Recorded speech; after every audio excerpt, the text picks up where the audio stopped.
Hello, my beautiful people. Welcome to Docentes DigitalesTV, the most complete spoken English learning course on all of YouTube. This is the place where you will learn English effortlessly, just by listening to real stories, responding to the comprehension questions out loud, and discovering the meanings of unusual vocabulary without ever needing a dictionary.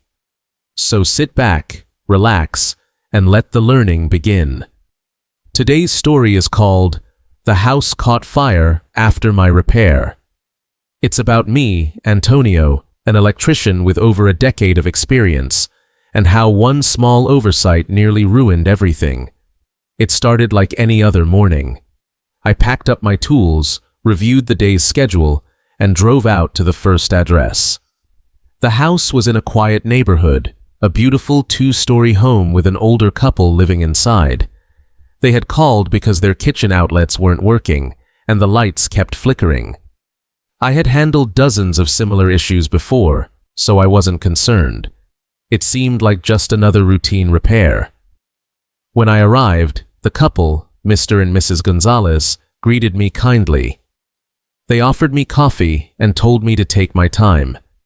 Their hospitality reminded me why I loved doing house calls. It wasn't just about the wires and sockets. It was about helping people feel safe in their homes. I started my inspection, moving around the kitchen, testing the outlets. As I suspected, the problem was an outdated circuit breaker panel and some frayed wiring that likely dated back to the 80s. I explained this to Mr. Gonzalez, who nodded and said, "Do whatever you need to do. We trust you." That kind of trust always felt like both a compliment and a burden. I smiled and reassured them that I'd handle everything. I worked carefully, replacing a section of damaged wiring in the kitchen wall and updating the circuit breaker. It took about 4 hours. When I finished, I ran a test, flipped the breakers, and everything powered on smoothly. I double-checked my connections, sealed everything, and cleaned up the work area. Before I left, I even left a note on the fridge with my contact number. Just in case you have any issues, don't hesitate to call. I got in my van, feeling good. Another satisfied customer. But 2 days later, my phone rang at 6:32 in the morning. It was the local fire department. "Is this Antonio Hernandez, licensed electrician?" they asked. My stomach dropped. "Yes," I replied. "There's been a fire at 203 Elmsworth Drive. The homeowners say you worked there recently." I don't remember driving over there. All I remember is my heart pounding and sweat pouring down my back. When I arrived, the house was surrounded by yellow tape, firefighters still hosing down the remains of the back wall. The fire chief approached me. "You were the last one to touch the wiring in the kitchen?" he asked bluntly. "Yes, I repaired a section near the fridge," he nodded, and handed me a clipboard. "Well, it seems the fire originated from an outlet on that wall. We're still investigating, but you might want to call your insurance." I felt my knees weaken. My hands trembled as I walked over to Mr. and Mrs. Gonzalez. Thankfully, they were unharmed, but their home, their memories, their photos, everything, had suffered serious damage.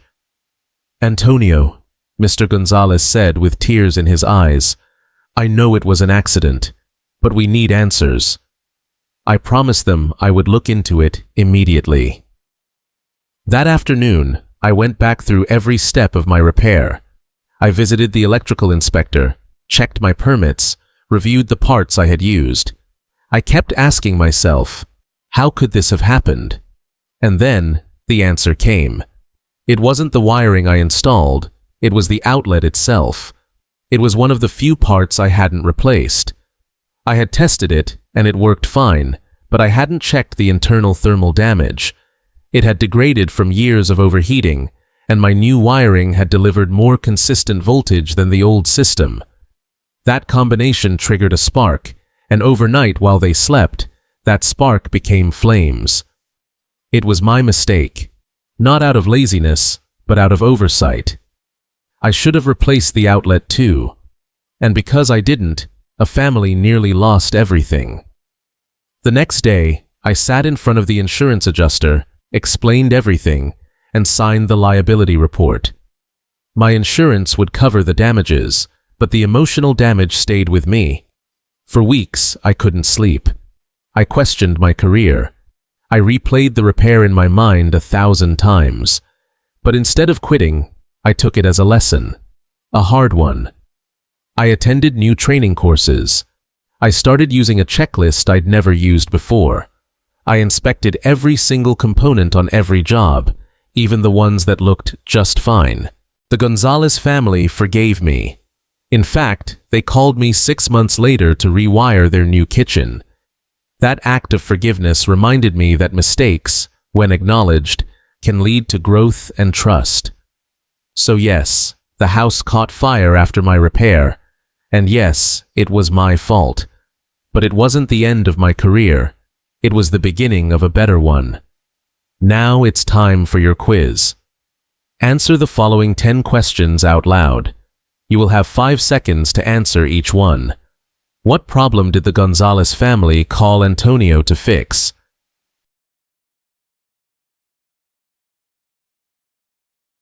The kitchen outlets weren't working, and the lights were flickering. What did Antonio discover was causing the electrical issue?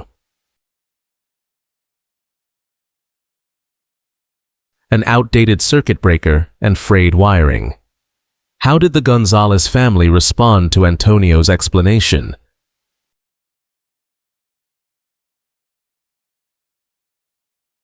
They told him they trusted him and to do whatever was necessary. What item did Antonio leave on the fridge before leaving?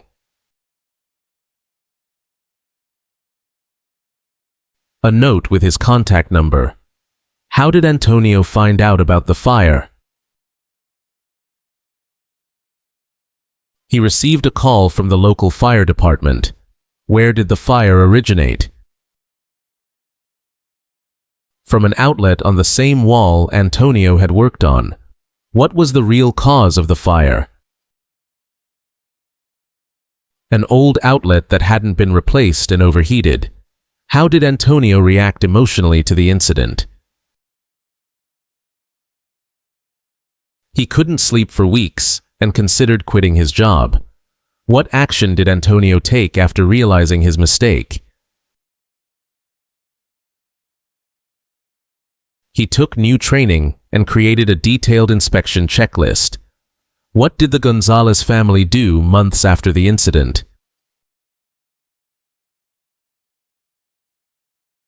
They asked Antonio to rewire their new kitchen. Now, let's break down some of the less common words and phrases used in this story. Frayed, damaged or worn at the edges. Example: the old rope was frayed and about to snap. Oversight, a mistake due to forgetting or not noticing something. Example: forgetting to lock the door was just an oversight. Liability, legal responsibility for something. Example: the company accepted liability for the accident. Adjuster, a person who investigates insurance claims. Example: the insurance adjuster came to inspect the damage. Thermal damage, damage caused by heat. Example: the wires showed signs of thermal damage from the heater. Consistent voltage, a steady flow of electricity. Example: the new generator delivered consistent voltage to the house. Spark, a small flash of fire or electricity. Example: a spark from the fireplace caught the curtain on fire. Checklist, a list of items to review or do. Example: pilots always follow a checklist before takeoff. Hospitality, kind and generous treatment of guests. Example: their hospitality made me feel right at home. Permit, an official document allowing something. Example: you need a permit to build a deck in this neighborhood. Thank you so much for staying with us until the very end of this video. If you enjoyed this story and learned something valuable, Don't forget to subscribe to Docentes DigitalesTV. Give this video a like and share it so that more people can learn English through powerful real-life stories like this one. See you in the next video.